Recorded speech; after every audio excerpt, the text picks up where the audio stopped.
जो YouTube channel है जिस पर आपको सारी चीज़ें मिल जाएँगी, उस चैनल का नाम है। देखो यार, मैं समझती हूँ कि इस टाइम पे ना आपके ऊपर बहुत सारा प्रेशर होगा, बहुत सारी परेशानियाँ आ रही होंगी आपको। आप मैनेज नहीं कर पा रहे होंगे आपका स्टडी प्रेशर, क्लासेस अटेंड करना, प्रैक्टिकल कॉपी रेडी करना, प्रोजेक्ट रेडी करना और बहुत सारी टेंशन होती है इस टाइम पे। और जो सिचुएशन से गुजरता है ना, उससे पता होता है। और मैं आपकी ये तकलीफ समझ रही हूँ और इसीलिए ये इन्फॉर्मेशन आपके लिए शेयर कर रही हूँ ताकि आप अपनी प्रिपरेशन को थोड़ा आसान बना सकें।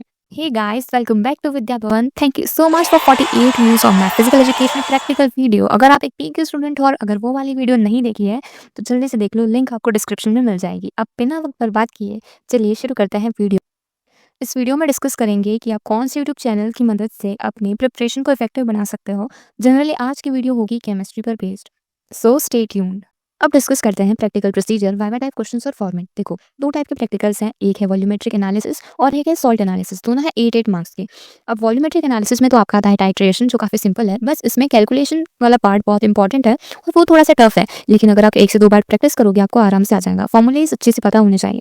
वहीं अगर बात करें सॉल्ट एनालिसिस की, तो इसके अंदर आपको केटायन, एनायन डिटेक्शन और फंक्शनल ग्रुप वगैरह के लिए टेस्ट लगाने हैं। और सॉल्ट एनालिसिस थोड़ा सा टफ है क्योंकि इसमें ना बहुत सारे टेस्ट लगाने पड़ते हैं आपको और बच्चे इसमें स्टेप्स भूल जाते हैं, तो स्टेप्स को अच्छे से समझना। टाइट्रेशन आप जैसे तैसे परफॉर्म कर लोगे, लेकिन सॉल्ट एनालिसिस इतना आसान नहीं है। मैं गारंटी के साथ बोल देती हूँ, बहुत से बच्चों को ये पता ही नहीं होगा कि किस तरह का सॉल्ट दिया जाता है। एक्चुअली क्या होता है ना कि आपको जब सॉल्ट दिया जाता है तो वो ट्रांसपेरेंट पाउच या थैली में होता है, जिसमें सॉल्ट का एक्चुअल नेम के बजाय ABCD ऐसे डिनोट कर देते हैं और आपको पैकेट पकड़ा देते हैं। अब आपको ये पता नहीं होता कि किस पैकेट में कौन सा सॉल्ट है, लेकिन टीचर के पास एक लिस्ट होती है जिसमें आपके रोल नंबर के सामने, आपके नेम के सामने लिखा होता है कि आपको कौन सा सॉल्ट मिला है। तो अगर आप टीचर को, मेरा मतलब है कि टीचर को पागल बनाने की कोशिश कर रहे हो तो आप फेल हो जाओगे, क्योंकि टीचर को तो पता है कि आपको कौन सा सॉल्ट दिया है, लेकिन आपको नहीं पता। इसलिए हर चीज़ को समझना और याद रखना काफ़ी ज़रूरी है ताकि आप प्रैक्टिकल एग्जाम में कॉन्फिडेंट हो और गलती ना करो। प्रोजेक्ट वैसे तो परफॉर्म नहीं करवाए जाते, लेकिन आपको उसका पूरा आइडिया होना चाहिए। हो सकता है कि एक्सटर्नल आपसे उसका प्रोसीजर पूछ ले और उसका एम भी। अब मैं बता देती हूँ कि आपको किस यूट्यूब चैनल से प्रैक्टिकल समझना है। बस एक ही चैनल से आपका काम हो जाएगा, क्योंकि मैं नहीं चाहती कि आप इधर उधर 2-3 चैनल्स पर बार बार भटको और आपका टाइम वेस्ट हो।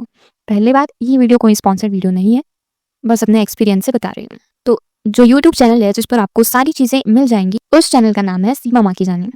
इस चैनल पर इन्होंने टाइट्रेशन, फंक्शनल ग्रुप, सारी चीज़ें इंक्लूड की, यहाँ तक कि वाइवा क्वेश्चंस भी डिस्कस किए हैं। बस थोड़ा सा इंग्लिश में है, लेकिन प्रोसीजर बिल्कुल सिंपल तरीके से बताया है। तो अगर आपको कुछ भी नहीं पता प्रैक्टिकल के बारे में तो ये चैनल आपके लिए बेस्ट है। Again, it's not a sponsored video, बस अब वीडियो एंड होने ही वाला है, लेकिन उससे पहले आपके लिए कुछ बोनस टिप्स जो अगर आपने स्किप की तो नुकसान में रहोगे। सबसे पहले टाइट्रेशन का एम और प्रिंसिपल आपको अच्छे से याद रखना है। एक्सटर्नल पूछता है। और एक और इंपॉर्टेंट पॉइंट कि ये इम्यूनोफोरिक सेल्फ इंडिकेटर है, क्योंकि ये बहुत पावरफुल ऑक्सीडाइजिंग एजेंट है।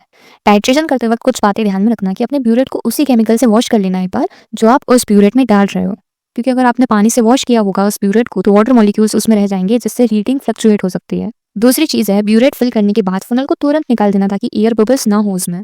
और थर्ड और इम्पॉर्टेंट टिप, अगर रीडिंग सही नहीं आ रही है आपको तो पैनिक करने की बजाय आपके पास एक ही ऑप्शन बचता है। आपने जो प्रैक्टिकल कॉपी में रीडिंग नोट की है ना, या फिर पहले प्रैक्टिकल परफॉर्म किया था एग्जाम से पहले, और अगर आपकी सही रीडिंग आई है तो आप वो यूज कर सकते हो, लेकिन टीचर की नज़र से बचकर और किसी को कानो कान खबर नहीं होनी चाहिए। लेकिन ये आप तभी कर सकते हो जब आपके सोल्यूशन सेम मोलैरिटी के हो जैसे पहले बनाए गए थे, वरना हो सकता है कि ये रीडिंग गलत कर दी जाए। इसके अलावा फॉर्मूला और कॉन्सेंट्रेशन टर्म्स याद रखना, जैसे मोलैरिटी क्या होता है, मोलैलिटी क्या होता है, इनके बीच का डिफरेंस। और हाँ, रीडिंग्स कॉन्कर्डेंट होनी चाहिए। बाकी प्रैक्टिकल के एसेंशियल्स जैसे प्रोजेक्ट, आपका एप्रन, प्रैक्टिकल फाइल पहले से अरेंज करके रख लेना। और हाँ, अगर आप क्रोमेटोग्राफी का एक्सपेरिमेंट कर रहे हो तो उसका प्रोसीजर आपको अच्छे से याद होना चाहिए। और फाइनली वाइवा कॉन्फिडेंटली देना और सब कुछ सिस्टमेटिकली मैनेज करना। तो बस अभी के लिए इतना ही। अगर आपको ये वीडियो पसंद आई तो लाइक, शेयर और सब्सक्राइब करना मत भूलना। इस वीडियो पर 20 लाइक्स का टारगेट रखना है, इतना तो आप कर ही सकते हो यार। और अगर फिजिक्स पे ऐसा वीडियो चाहिए तो कमेंट जरूर करना। तब तक के लिए समझते रहिए, मेहनत करते रहिए। राधे राधे।